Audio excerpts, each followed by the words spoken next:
চড়ায় দাঁতগুলো সব ফেলে দিব। অসভ্য মেয়ে, সাঁতার পারো না তাহলে পুকুরে আসছো কেন? কমন সেন্স নাই তোমার? যে পানিতে পড়লে উঠবো কিভাবে আমি? আমার ধাক্কা দিতে আসছিল তাই না? এতক্ষণে আনিসা এবার কেঁপে ওঠে।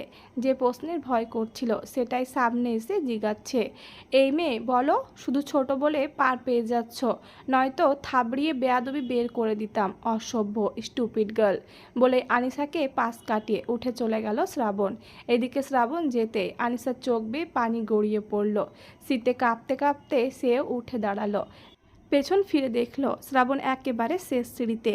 গায়ের শার্ট ভিজে লেপ্টে আছে ফর্সা পিঠে। স্পষ্ট বোঝা যাচ্ছে জিম করা পেশি যুগল। আনিসা চোখ নামিয়ে নেয়, তারপর বিড়বিড় করে বলে, দেশে এত ছেলে থাকতে আপনারে এত সুন্দর হতে হলো কেন? নাকি আমার কাছে লাগে? ইস, আপনাকে যদি ছুঁয়ে দিতে পারতাম শ্রাবণ ভাই। আব্বু যখন বলেছিল মাধ্যমিক পরীক্ষার পর আমি যা চাইবো তাই দিবে, তখন থেকে আমি সিদ্ধান্ত নিয়েছি আমি এই রাগচটা ভম্বল শ্রাবণ ভাইকেই চাইব। আপনার বকা শুনতেও আমার ভালো লাগে। বলেই চোখ বুজে বুকের বাম পাশে হাত দেয় আনিসা। তারপর চোখ খুলে বাড়ির ভেতরে চলে আসে। শুভ্ররা বাড়ি আসতে অরুর কান্না শুনে সারা অরুকে নিয়ে বাইরে চলে আসে। শুভ্র আসতে চাইলেও সারা নিষেধ করে দেয়, খেয়ে নিতে বলে। সারা বাগানে ঘাসের ওপর বসে অরুকে ঘুম পাড়াচ্ছে আর গল্প শোনাচ্ছে। তখন একটা মেয়ে পেছন থেকে এসে বলে, এই মেয়ে বসতে পারি তোমার পাশে? সারা পিছু ঘুরে দেখলো তার সমবয়সী একটা মেয়ে, দেখতে শুনতে ভালোই। সারার বোরিং লাগছিল তাই মেয়েটাকে বসতে বলল। মেয়েটিও হাসি মুখে সারার পাশে বসলো। তারপর নাম জিজ্ঞেস করলে সারা নাম বলে। মেয়েটিও তার নিজের নাম জানায় ইতু। সারা ইতুর সাথে গল্পে মজে ওঠে একটু আধটু কথা। হঠাৎ ইতু জিজ্ঞেস করে, আচ্ছা সারা, এই বেবিটা কার? সারা কোনো দ্বিধা ছাড়াই উত্তর দেয়, মেয়েটি তার। ইতু বলে, তুমি বিবাহিত? সারা হুঁ বললে ইতু আবারও জিজ্ঞেস করে ওঠে, আচ্ছা এই পিচ্চির আব্বুর নাম কি? সারা বলতে যেয়ে থেমে যায়, কারণ ছোট থেকে শুনেছে স্বামীর নাম ধরতে নেই। সারার ভাবনার মাঝে ইতু বলে ওঠে, সারা জানো শান্তা আপু আছে না, শ্রাবণ ভাইয়ার বোন? আপুর সামনে বিয়ে মনে হয় কিছুদিন পরে। কি? সারা অবাক হয়ে জিজ্ঞেস করে। আরে হ্যাঁ, শান্তা আপুই বলল। তুমি শান্তা আপুকে কিভাবে জানো ইতু? সারা সন্নিহান কণ্ঠে বলে, আরে আমার বাসা ওই যে। হাত দিয়ে ইশারা করে একটা বাড়ির দিকে ও। সারা একটু হাসলো দম ছেড়ে। আসলে শান্তা আপুর বিয়ে আগেই হয়ে যেত, কিন্তু মাঝখানে একটা কারণে আর হয়নি। কি কারণে? সারা বেশ উৎফুল্ল হয়ে জিজ্ঞেস করে। আসলে শান্তা আপু আর শুভ্র ভাইয়ার অনেক আগে থেকে প্রেম, কিন্তু হঠাৎ অ্যাক্সিডেন্টলি ভাইয়ার সাথে একটা মেয়ের সাথে চুক্তিতে বিয়ে হয়ে যায়, তাই বিয়ের ডেট পিছাইছে। আজকালের মধ্যে আংটি পরিয়ে রাখবে, তারপর সেই মেয়েকে ডিভোর্স দিয়ে দেবে। কি? সারা যেন আকাশ থেকে পড়ল। আমি তো এখন দেখে আসলাম ভাইয়া শান্তা আপু রুমে গেছে। আমি শান্তা আপুকে ডাকতে গিয়েছিলাম। তুমি জানো তুমি কি বলছো? সারার মুখে কালো মেঘ নেমে আসে। আরে হ্যাঁ তুমি জানো। সারার কানের দিকে মুখ এগিয়ে নিয়ে এসে ফিসফিস করে বলল, আরে শুভ্র ভাইয়া আর শান্তা আপুর তো বিয়ের আগেই অনেক কিছু হয়ে গেছে। অনেক কিছু মানে? সারা শুকনো ঢোক গিলল, ভয় তাকে ঘিরে ধরেছে। আরে তোমার বাচ্চা আছে, বোঝো না? বিয়ের পর হাজব্যান্ড ওয়াইফ যে সম্পর্ক করে সেইটা। কথাটা শোনা মাত্রই সারার ছোট্ট মস্তিষ্ক চক্কর দিয়ে ওঠে, নিজেকে সামলিয়ে নেয়। তখন ইতু বলে, আচ্ছা থাকো, এসব কাউকে বলিও না, বললে কি না কি ভাববে। আমাকে আম্মু ডাকে মনে হয়। বলে ইতু চলে যায়। এদিকে সারার মস্তিষ্ক ফাঁকা ফাঁকা লাগছে, চোখ দিয়ে পানি টপ টপ করে পড়তে লাগলো। এই শীত কালো আকাশ ডাকছে, হয়তো বৃষ্টি আসবে। ঠিক আকাশের মতোই সারার মন মেঘে ঢেকে গেছে।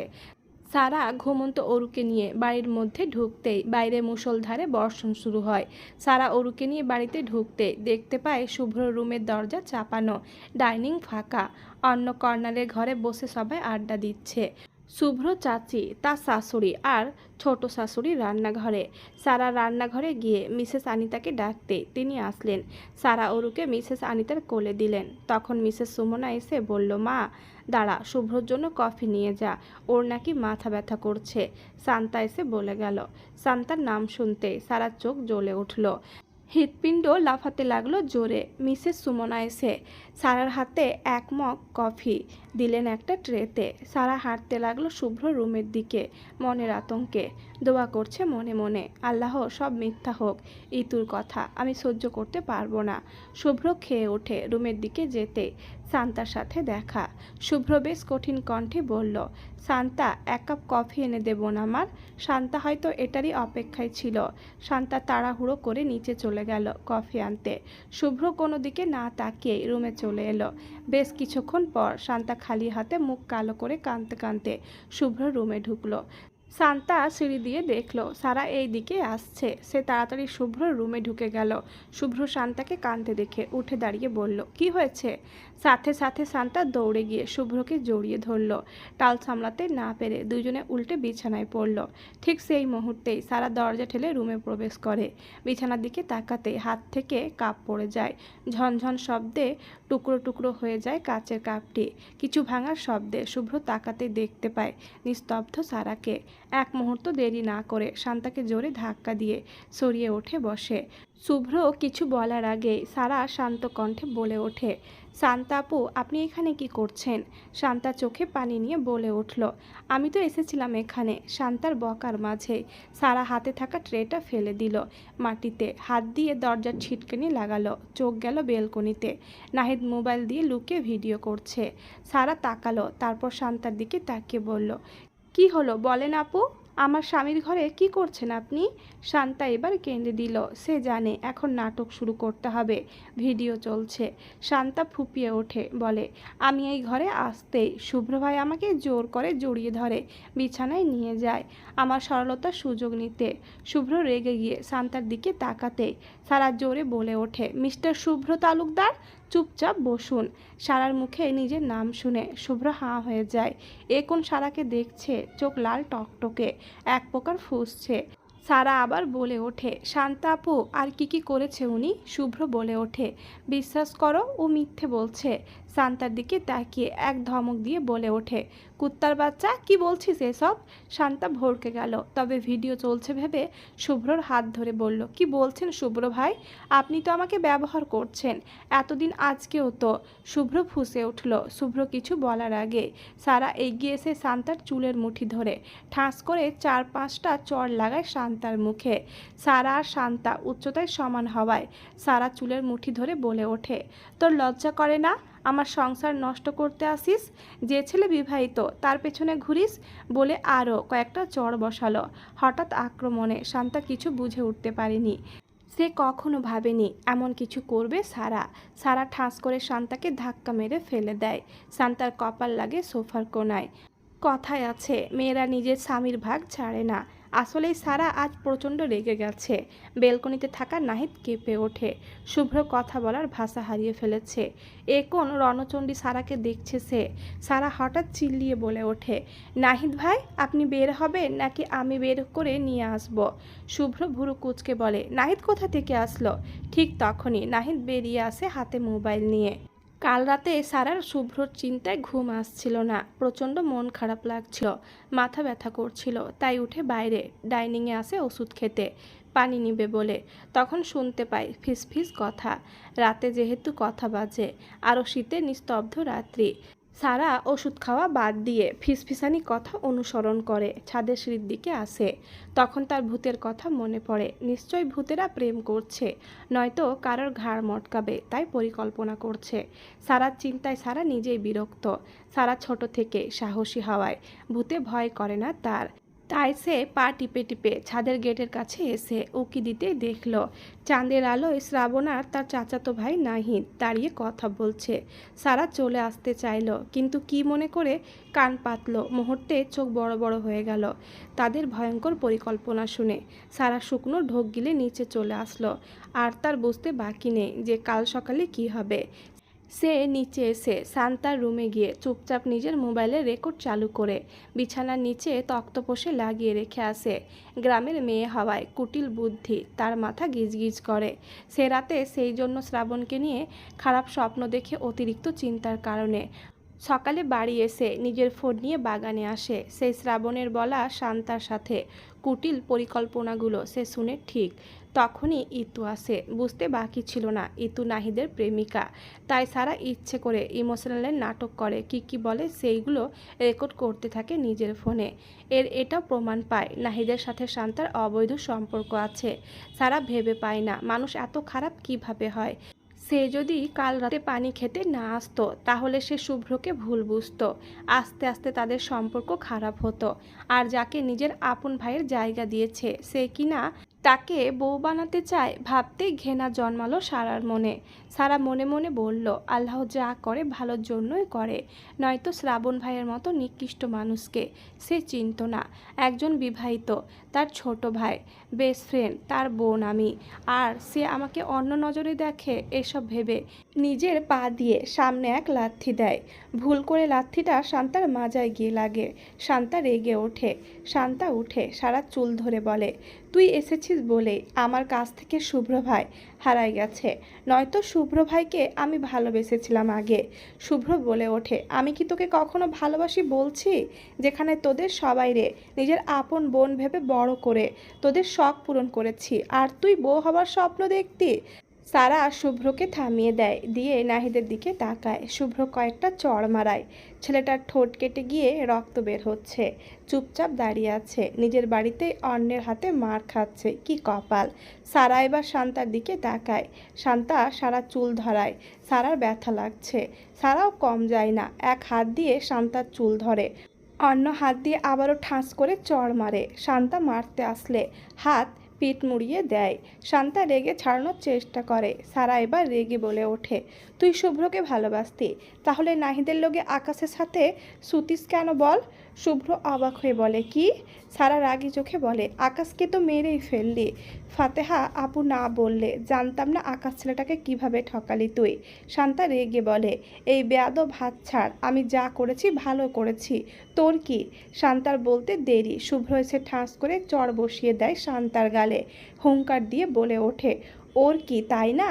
তারপর নাহিদের কলার চেপে ধরে বলে, কয়দিনের সম্পর্ক তোদের?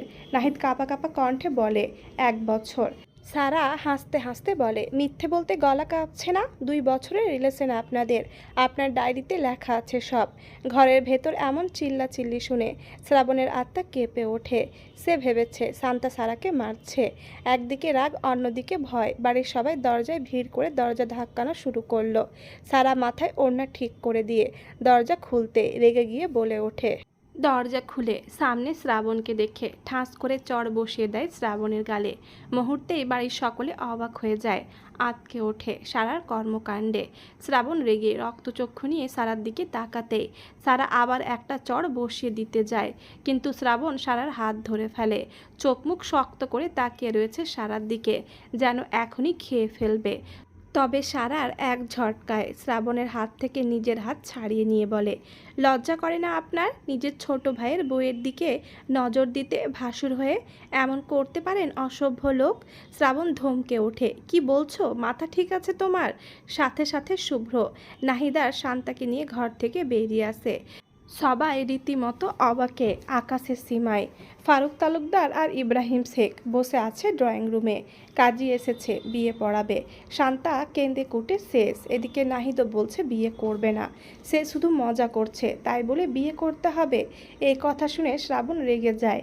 তবে এখানে তার দোষ যেহেতু আছে, রাগ হজম করে নেয়। কিছুক্ষণ আগে ফারুক তালুকদারের ধমকে সবাই ড্রয়িং রুমে আসে। সারা সবাইকে সব খুলে বলে শান্তার কথা। শুনে মিসেস মনিরা ঠাস করে চড় বসায় শান্তার গালে। তারপর বলে, কাল লাগেনি? তুই যার পাতে খাস, যার পড়িস, তার বুকে ছুরি ধরিস, তোরে তো মেরেই ফেলবো। আমি কি অমানুষ জন্ম দিয়েছি? মিসেস আনিতা আর সুমনা মিলে মনিরাকে সরিয়ে এনে সোফায় বসায়। আনিস তালুকদার সারাকে নিজের পাশে বসায়। রক্তচক্ষু নিয়ে শ্রাবণের দিকে তাকিয়ে বলে, বাই এনি চান্স আমার মেয়ের কোনো ক্ষতি হলে তোরে জ্যান্ত কবর দিতাম, কুত্তার বাচ্চা। এই প্রথম আনিস তালুকদারকে এত বেশি রেগে যেতে দেখলো বাড়ির সকলে। এদিকে সারা যখন নাহিদার শান্তার কিছু গোপনীয়তা সবার সামনে তুলে ধরল, তখন ফারুক তালুকদার রেগে বললেন ইব্রাহিম শেখকে যে আপনি এখন কি সিদ্ধান্ত নেবেন, আর যদি চান আমরা নিই তবে পুলিশ ডাকবো আর শ্রাবণের বিচার তালুকদার বাড়িতে করব। আপাতত ওটা স্থগিত, তবে শ্রাবণের দিকে তাকিয়ে রক্তচক্ষু নিয়ে তাকিয়ে ফারুক তালুকদার বললেন পালানোর সাহস করিও না, তোমাকে টুকরো টুকরো করার ক্ষমতা আমার আছে। বাড়ির সকলে ফারুক তালুকদারের এমন কণ্ঠে ভড়কে যান। শ্রাবণ রাগে ফুঁসছে, মাথা নিচু করে আছে। এদিকে শুভ্র অরুকে নিয়ে ব্যস্ত। ফারুক তালুকদার ইব্রাহিম শেখকে আবার বলে ওঠেন, কি ভাবলেন শেখ সাহেব? ইব্রাহিম শেখ বকে ওঠেন, ভুল যেহেতু করছে, আমি শান্তাকে আমার ছেলের বউ হিসাবে মেনে নিতে পারবো, বিয়ে দেওয়া উত্তম। সাথে সাথে নাহিদ বলে ওঠে, ওর মতো বেশ্যাকে আমি কোনোদিনও বিয়ে করব না। নাহিদের কথাটা মুখ দিয়ে বেরোতে দেরি হলো। শ্রাবণে নাহিদের মুখ বরাবর ঘুষি দিতে দেরি হলো না। শ্রাবণ জোরে চিল্লিয়ে বলে উঠল, তুই তাহলে ওর সাথে জেনে শুনে নষ্টামি করলি কেন? তোর জন্য আকাশকে ছাড়ছে, তুইও আকাশকে ড্রাগ দিচ্ছিস। ছেলেটা কোথায় কেউ জানে না, মেরে ফেলেছিস তোরা, আর এখন বলিস আমার বোন বেশ্যা? ফারুক তালুকদার ধমকে শ্রাবণকে দূরে সরে আসতে বললেন। শ্রাবণ রাগী চোখে সরে আসলো।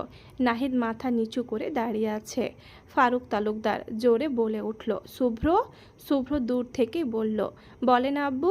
ফারুক তালুকদার একটু থেমে বললেন, নাফিজকে নিয়ে এখনই কাজীকে ডেকে আনো। হাতে ঘড়ির দিকে তাকিয়ে বলল, 10 মিনিট সময়।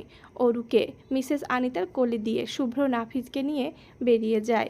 এবার ফারুক তালুকদার শ্রাবণের দিকে তাকিয়ে ঠান্ডা কণ্ঠে বলে ওঠে, আকাশকে সব ঘটনা খুলে বলো, আর কিছু লুকিয়ে বিপদ বাড়িও না। শ্রাবণ বেশ কিছুক্ষণ চুপ থাকলো। শান্তাকে মিসেস সুমনা ধরে রেখেছে। মেঝেতে বসে আছে নাহিদ। আনিস তালুকদারের ধমক খেয়ে শ্রাবণ বলে ওঠে, আপনারা জানেন অরুর মা অহনা আর শুভ্রর বউ, ঠিক একইভাবে ধরতে গেলে আকাশ অহনার আপন ভাই, শুভ্র শালা। যেদিন প্রথম অহনাকে নিয়ে শুভ্র বাড়িতে আসে আমরা সবাই খুশি ছিলাম। পরে আমরা ঢাকা যাই, ঘুরি, ওখানে সেখানে আকাশের সাথে পরিচয়। অহনার 1 বছরের বড় পিঠাপিঠি। সেহেতু শুভ্র আর আমার সাথে বেশ ভালো বন্ধুত্ব তৈরি হয়। কিছু মাস যেতে শুনি শান্তার সাথে প্রেম চলছে। আমি বড় ভাই হিসেবে মেনে নিতে না পারলেও আকাশ ভালো আর প্রতিষ্ঠিত ছেলে বলা চলে। তার বাবার ব্যবসা ছিল, ফলে অল্প বয়সে পড়াশোনার পাশাপাশি বিজনেস সামলাতো। আকাশের সাথে শান্তার প্রেম যখন 7 মাসের, তখন আমাদের বন্ধুত্ব 1 বছরের বেশি। একদিন নাহিদ আমাদের ওখানে যায় আর কিসে কি করে সম্পর্কে জড়িয়ে পড়ে। শান্তা রাজি না থাকলেও নাহিদ এক প্রকার রাজি করিয়েছে। যখন আকাশ এগুলো জানে খুব রাগারাগি করে, আমাদের সাথেও বন্ধুত্ব বিচ্ছেদ করে। তখন অহনার মাধ্যমে আবার সব ঠিক করি। এইটুকু বলে থামলো শ্রাবণ, জোরে একটা নিঃশ্বাস ফেললো। সবাই চেয়ে আছে শ্রাবণের দিকে। এ কি নতুন আর এক রহস্য? ফারুক তালুকদার গম্ভীর কণ্ঠে বলে। তারপর? তখন শ্রাবণ শান্তার দিকে তাকিয়ে বলে, তুই বলবি নাকি জুতা দিয়ে বলাবো তোরে? শান্তা কেঁপে উঠল, সবার দিকে তাকালো। সবার এমন রাগী চোখ দেখে কাঁপা কাঁপা কণ্ঠে বলে ওঠে, নাহিদ ভাইয়ের সাথে রিলেশন জানতে পেরে আকাশ খুব রেগে যায়, ব্রেকআপ করে, পরে আবার ঠিক করে নিতে চায়। কিন্তু সেদিন আকাশের বাসায় গেলে নাহিদকে আটকে রেখে আর কিছু না বলে ফুপিয়ে ওঠে শান্তা। ফারুক তালুকদার কঠিন চোখে তাকিয়ে আছে। তারপর সেই দিনের পর নাহিদও কেমন করতো, তাও আমার সাথে ছিল। এদিকে আকাশ সব ঠিক করে নেয়। সেদিন আমি আর নাহিদ আবার যাই ওদের বাড়ি।